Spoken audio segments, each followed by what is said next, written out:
Tonight, government fights back in the face of criticism from opposition NDC that it is failing to prosecute former GFA president Kwesi Nyantakyi, who was yesterday banned for life by FIFA. Tonight, Mr. Nyantakyi has ordered his lawyers to appeal the FIFA decision, describing it as unfair, harsh and unwarranted. We'll hear from government as lawyers for investigative journalist Anas Arimaya Anas revealed they have handed enough evidence to state agencies to prosecute the former GFA boss. There's bribery, there's corruption. But mind you, the company was set up in Ghana. Super Hits Radio, Joy 99.7. Than a person who is seen on tape doing this or that. He wants God himself to come down to tell you that this is what he did. Super Hits Radio, Joy 99.7. It's a top story with Evans Menzel.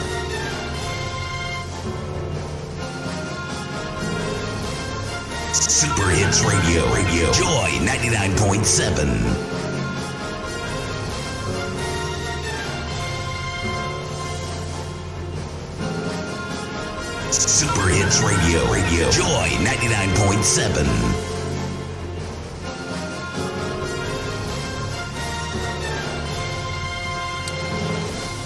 And Top Story is always brought to you by Bond, CIMG Savings and Loans Company of the Year, GASEM, the Nation Builder, Vodafone, the future is exciting, ready, and Nationwide Medical Health Insurance, Best Health Insurance Company of the Year, at the 2018 Ghana Insurance Awards, and its CEO awarded Woman of Excellence at the Ghana Insurance Awards.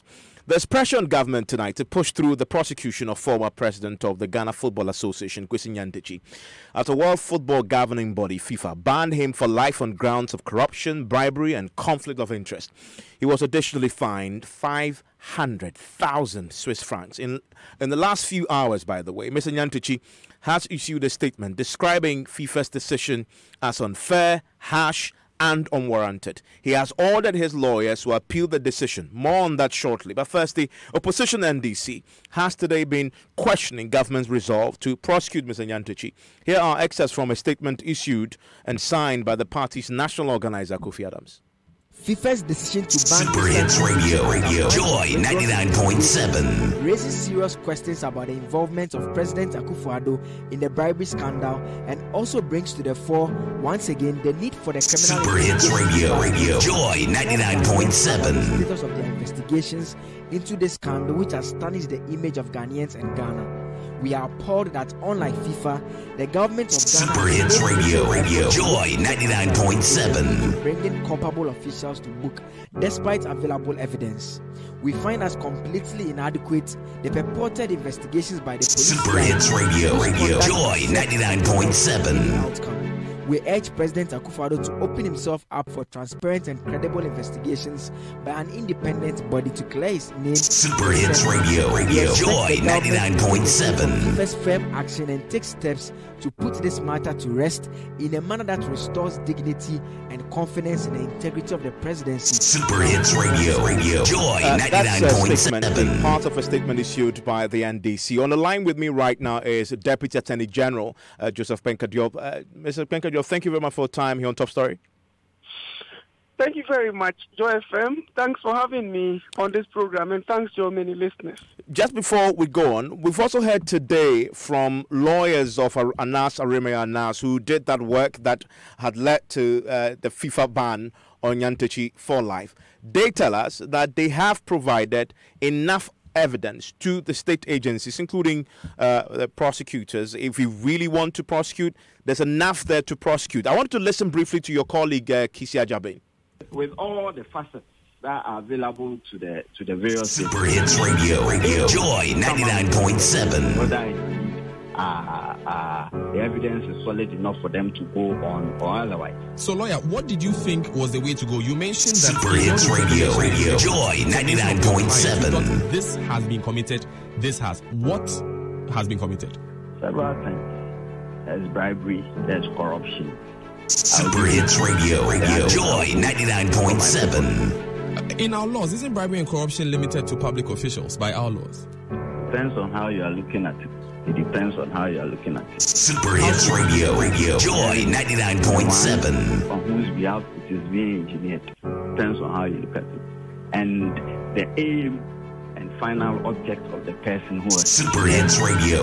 Joy 99.7. Everything will fall into its right chips. What of the question of jurisdiction, lawyer?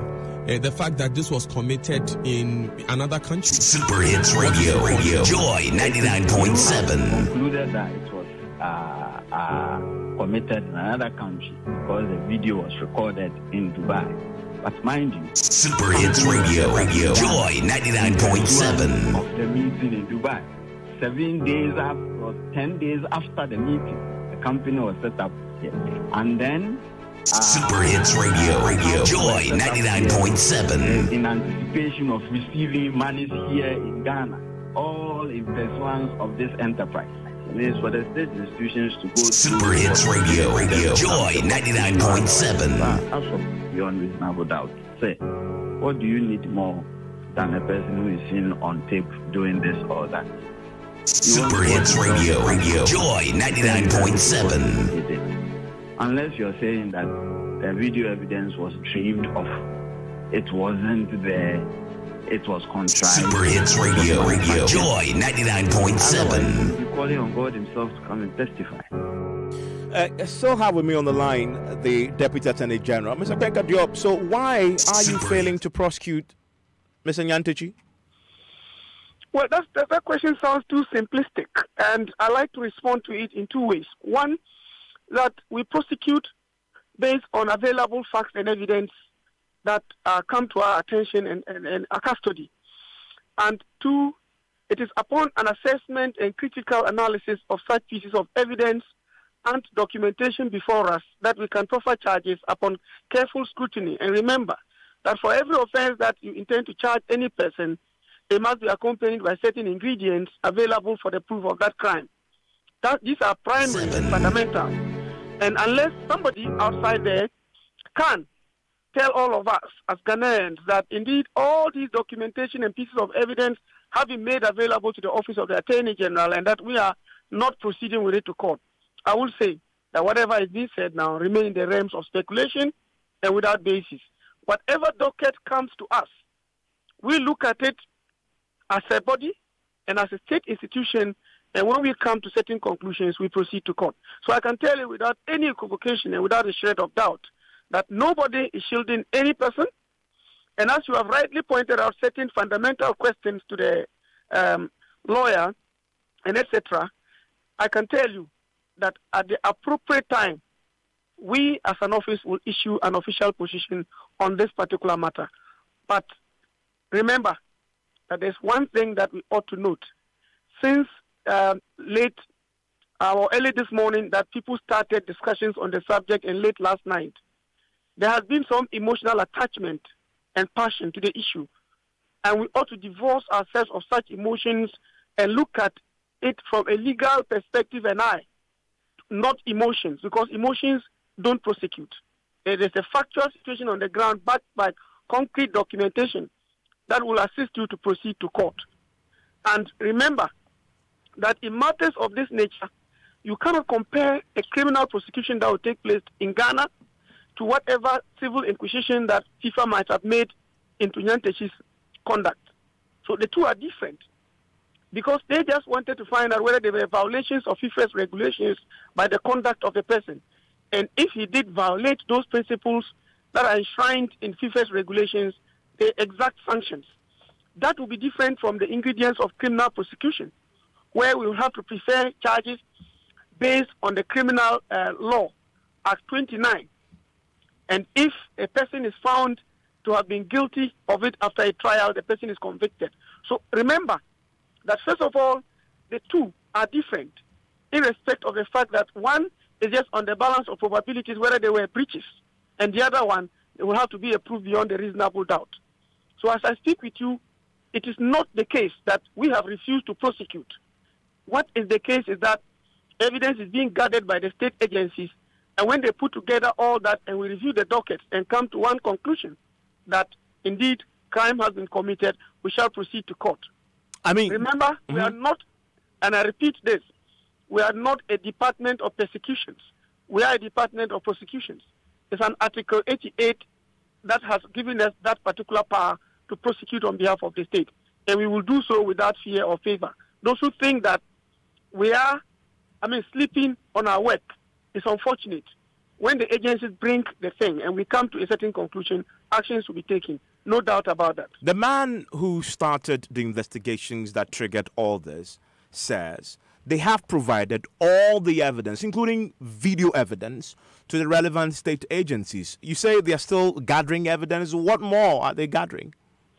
What I've stated is that when all those things have been submitted to the state agencies, as has been stated by Mr. Anas and his group and his lawyers, when those things are all submitted, we as an Attorney General, we don't investigate cases. That's not our work. Our remit is to prosecute.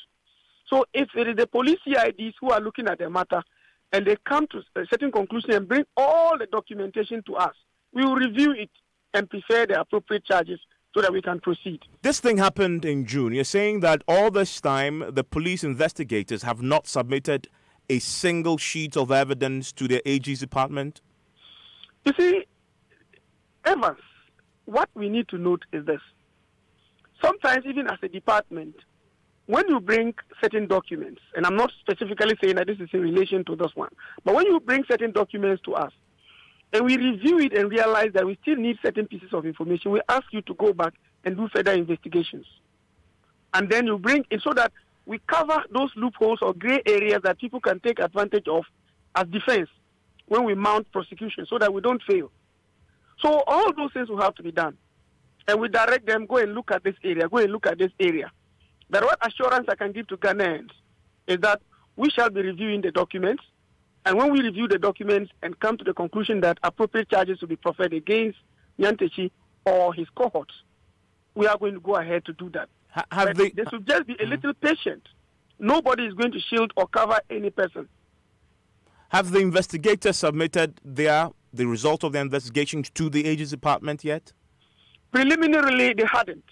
But as I can tell you that because of the vested public interest and etc., I will personally consult with my boss and we get the appropriate information that is available here. Whatever it is that is there, we will let Ghanaians know that this is what we are doing as a state entity or body responsible for prosecutions in respect of the matter. So we shall be feeding the public with more information within the shortest possible time. So some evidence has been submitted to your outfit? I cannot confirm nor deny that. Okay, but that is what is prompting the skepticism that in June this happened.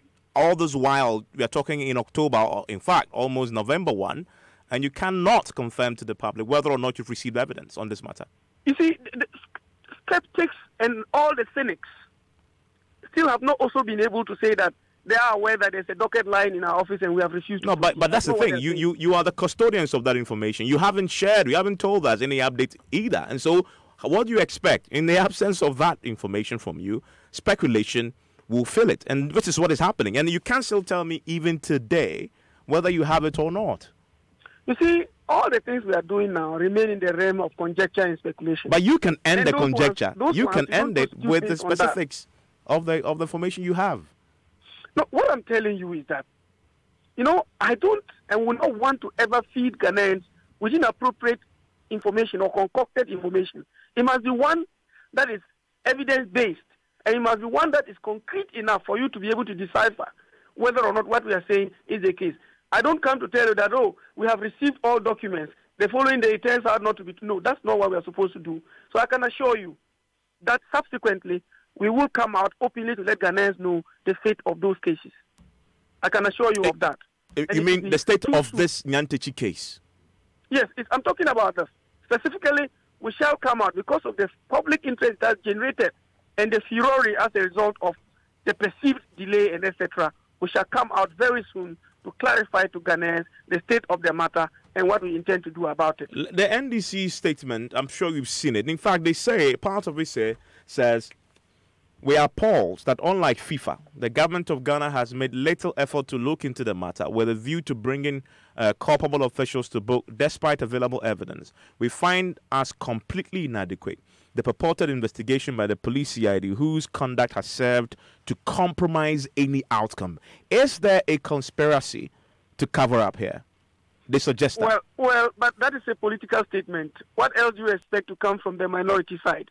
Those ones, if you ask them to point at any conspiratorial theory or any attempt by any person to cover up, it will still remain in the realms of conjecture and name calling and etc. So I can assure you, Evans, that the right thing will be done, and it will be done at the appropriate time to allay Ghanaians of any fear that they entertain. But they are linking it to FIFA and all that. I have said that FIFA did an inquisition after the submission of the evidence by Tiger Eye to them.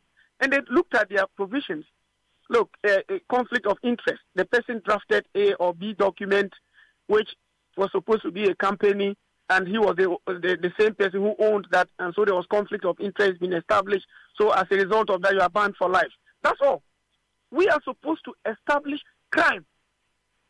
And you were asking my very good brother and friend, Kisi Ajabe, about some of the processes that took place.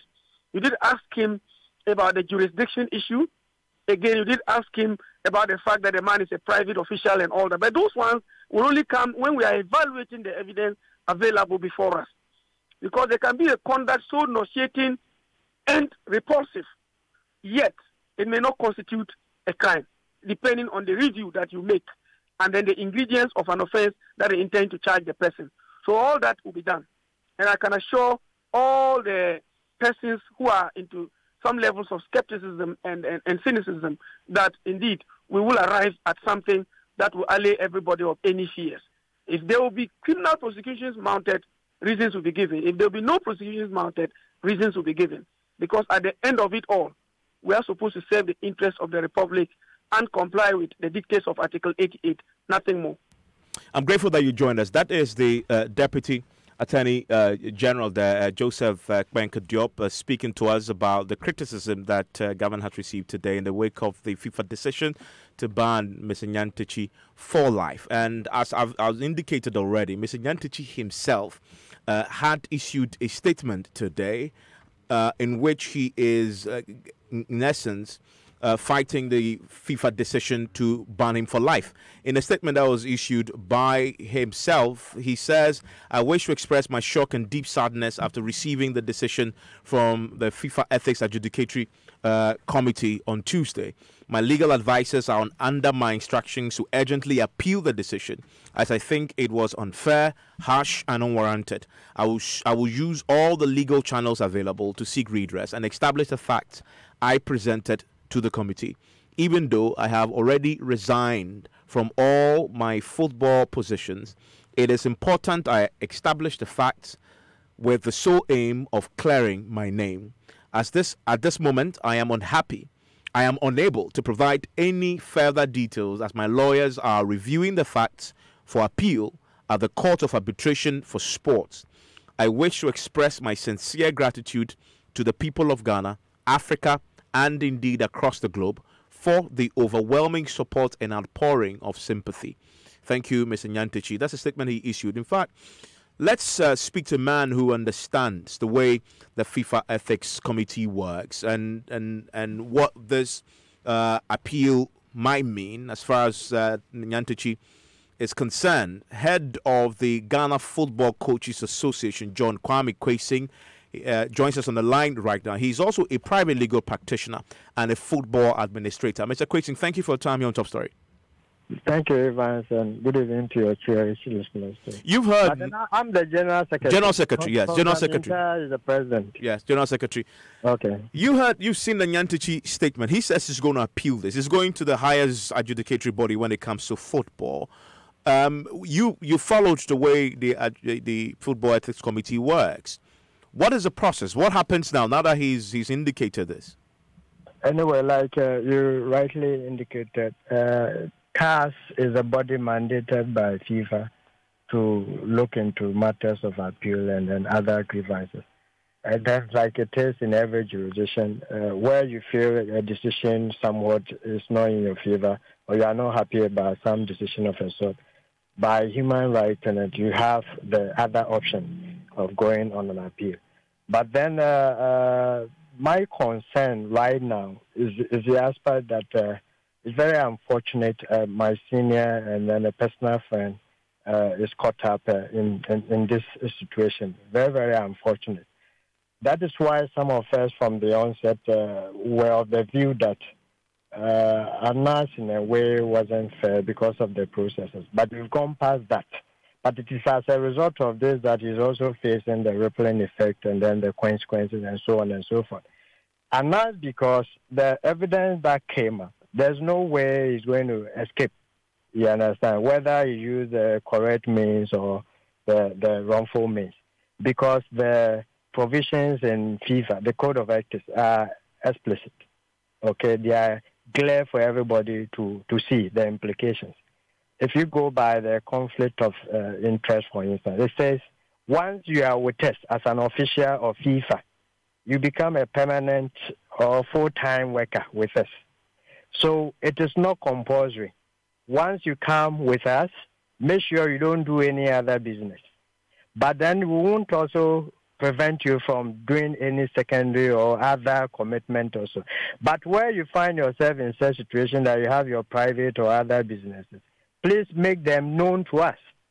It is very clear from Anas's video that whatever was discussed, whatever transaction that was going on, was exclusively between him and then the parties that he was dealing with. This makes it extremely difficult for anybody to go and defend this because we have the video evidence there. So if I want to reduce everything into the successes of him going on appeal, then that will be on the aspect that the verdict in a way was unreasonable, okay? Because principally we have three basic avenues where each of them could exonerate you from maybe appeal. That is, the ruling was unreasonable, and then maybe the adjudicating body also committed an error of a sort. They couldn't interpret the law the way it's supposed to be. But from where I sit, I'm not sure with the provisions that 19, the 21, and the 22. They are in the open, and the evidence is very clear. I don't see any other evidence that should contradict this. The third aspect that says don't take commission unless the body that you belong to permit you that, okay, go take this, you see. But when you watch the video, there are elements that... because the discussion was supposed to be in privacy, okay? He personalized most of the stuff. And then you go to know to the point that he said you open his own account, you give me this percentage, I'll do this and all that. And this was not exclusive to even football. FIFA's code is straightforward. Either you are doing football or any other business, you will still be sanctioned. But in this particular instance, we had football elements. Fair to say that with this analysis, his chances of success at the appeal is slim? Yes, that is what I'm saying. The first one being unreasonable, or maybe there was an error in interpretation, okay? Or maybe the procedure was truncated along. These are the three legs that you can appeal, and then you have your success. So if we are picking on the three, then the unreasonable verdict, that is where it could be reduced from life ban to maybe something appreciable. Okay. Now, there's something else I need to clear for me, and he's been fined 500,000 Swiss francs. Now, you've banned me for life, and yes, you say I should pay 500,000. I mean, how does that work? I mean, he can simply say, I will not pay. The lay person wouldn't understand. Initially, when it came up, I was like, how possible? Because they don't just pick anybody to go be a member of the adjudicatory body, okay? But then upon a second check, I came to the realization that he's got some entitlement with FIFA. So now that he's not going to be with them, he needs to be paid those entitlements. And that's the only means they could put that clause there.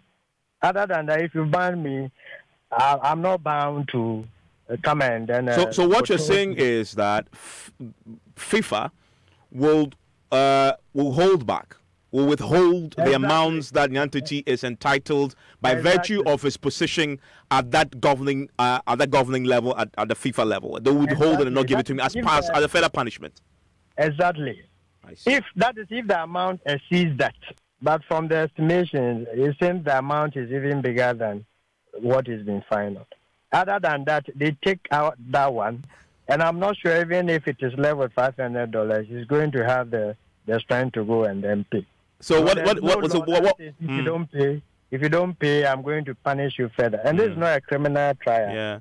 This is just breach of the code of ethics. You indicate that your checks may indicate that they might withhold the 500,000, and they might even pay him some additional money because less. It's far what he's entitled is far more than 500,000 CFA. Exactly the point. Because he's got one leg also with CAF. Okay, there are some benefit with CAF. He's got some benefit with WAFU. He's got some benefit with FIFA ASF. And then even our GFA here too, there's some ex gratia thing that they give to them and so on and so forth. So they will put all this together. And where the amount sees what is there, they take out that one and then they give him the rest. Other than that, it was practically not feasible to implement this particular additional fine. I'm grateful that you joined the General Secretary of the Ghana Football Coaches Association, John Kwame Kwesi, private legal practitioner and football administrator. You want to join us on Newsline in 3 minutes because we'll be telling you what happened in the Supreme Court today on the case of the Winneba Vice Chancellor who was removed some time back. He went to court and we're hearing the Supreme Court says he wasn't given a fair hearing. And so what does this mean, though, for the university? Stay with us. In this part of the world, we rise early, In this part of the world,